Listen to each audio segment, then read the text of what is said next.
I'm Hayley. And I'm V. And we're here to teach you how to play our game, Alas for the Awful Sea. This video is aimed at those who are entering the game as players. If you are running the game as a GM, there will be a lot more that you'll need to know that we can't cover in this single video. Alas for the Awful Sea is a tabletop role-playing game of myth, mystery, and crime set in the 19th century rural UK. In this game, players take on the role of a ship's crew navigating the remote British Isles. There, they face a world consumed with suspicion, sadness, and desperation. Struggles for power have deadly consequences. Mysteries and murders plague the region, and those that appear human may not all be so. This game runs on the Apocalypse World system, but if you've never heard of it before, don't worry. We'll step you through what you need to know. In this video, we'll talk about the following. What and who do you need to play? Setting and tone, creating a character, and moves and how to play. Alas for the Awful Sea is a game for 3 to 5 players and a single game master.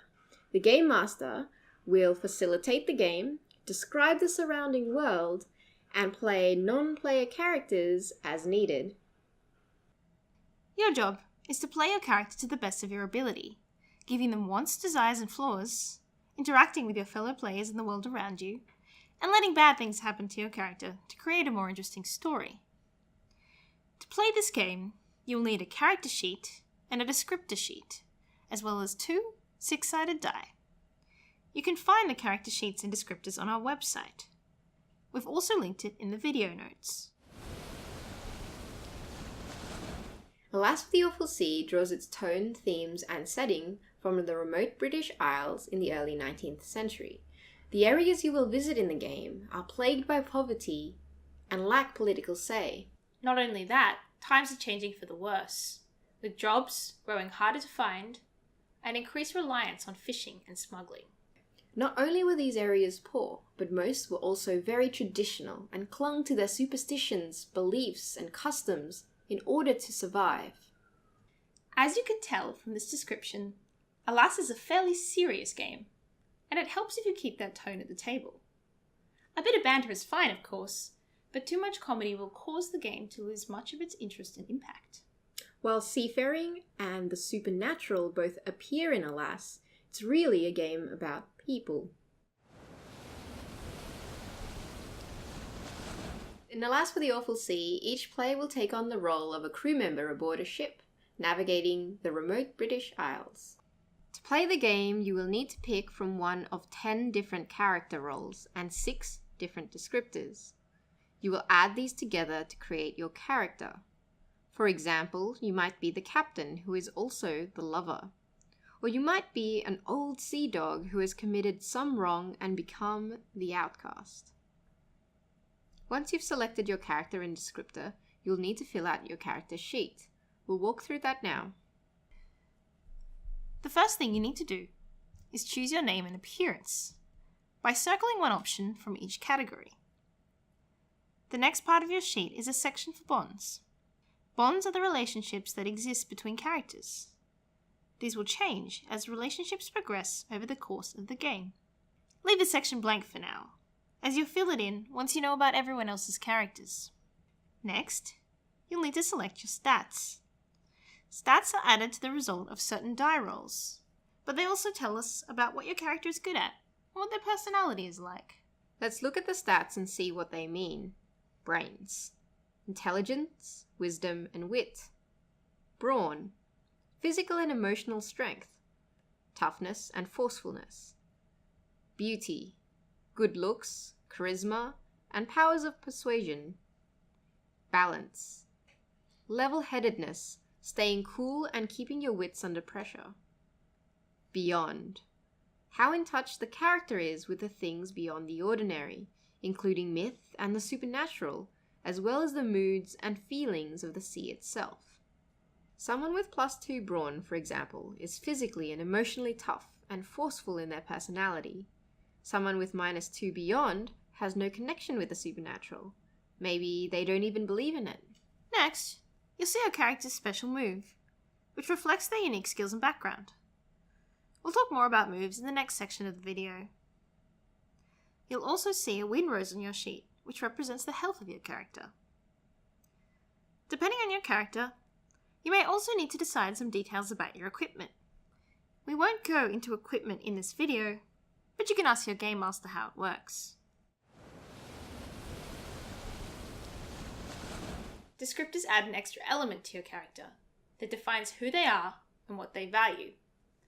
They also add additional special moves that you can use during the game.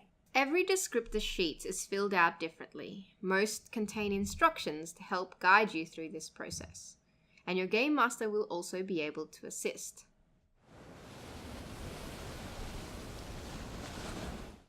So you've created your character. What's next? How do you play? Like any other role-playing game, Alas for the Awful Sea is a conversation between the players and the GM, through which you create a shared story. The number one rule in Alas is to describe your character and what they are doing and thinking. As a player, doing this is much more important than knowing the rules of the game. Your Game Master can tell you what rules you need to use and when. When your character does something during play, your Game Master might tell you that what you are trying to do triggers a move.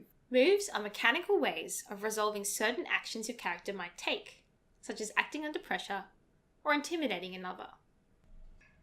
When you trigger a move, you will need to roll dice in order to determine its outcome.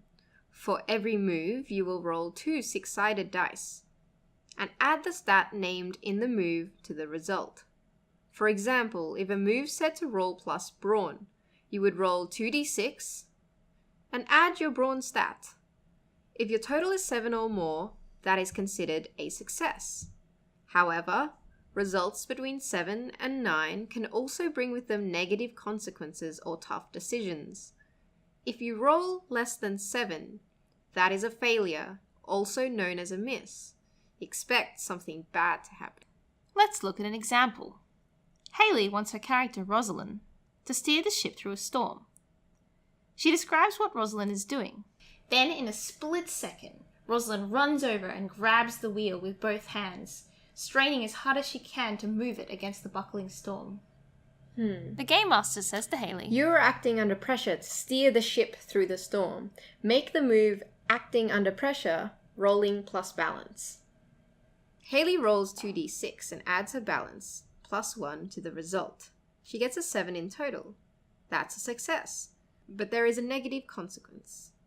As you can see from the move, Rosalind will falter, buckle, or break, and the GM will offer her a worse outcome, hard bargain, or an ugly choice.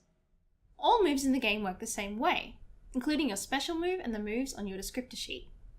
But there's 2 other moves we'd like to highlight. These are the moves Read a Person and Read a Situation. These moves allow you to gain more information about either the world around you or the thoughts and motives of another person. They're very useful. You will still need to describe how your character is doing it, however. Do they scout the scene with a telescope or cut a slit in the sail and peer through? There's a few other game concepts we wanted to highlight briefly. Injury in Alas is measured in points of harm, which correspond with the segments of the windrose on your character sheet. As you take harm, you will shade in the segments starting from segment 1. If the windrose fills up completely, you are dead. If you only have 1 segment of harm, that will get better by itself over time. Any more than that, you'll need to find a surgeon who can give you medical treatment. Harm and healing in Alas for the Awful Sea are realistic. This means that if someone shoots you in the head, you will die. The flip side of this realism is that your character is very unlikely to be shot in the head. For a character to inflict such an injury, they must have a gun, a willingness to break the law and commit murder, and a very good reason to shoot. In a story about starving rural towns, money is important. Money isn't tracked individually, however, but the wealth level of your character, found in the equipment section of the character sheet, will determine what you can buy. If you wish to buy something that's very valuable, there's a move for that in the game, so ask your Game Master.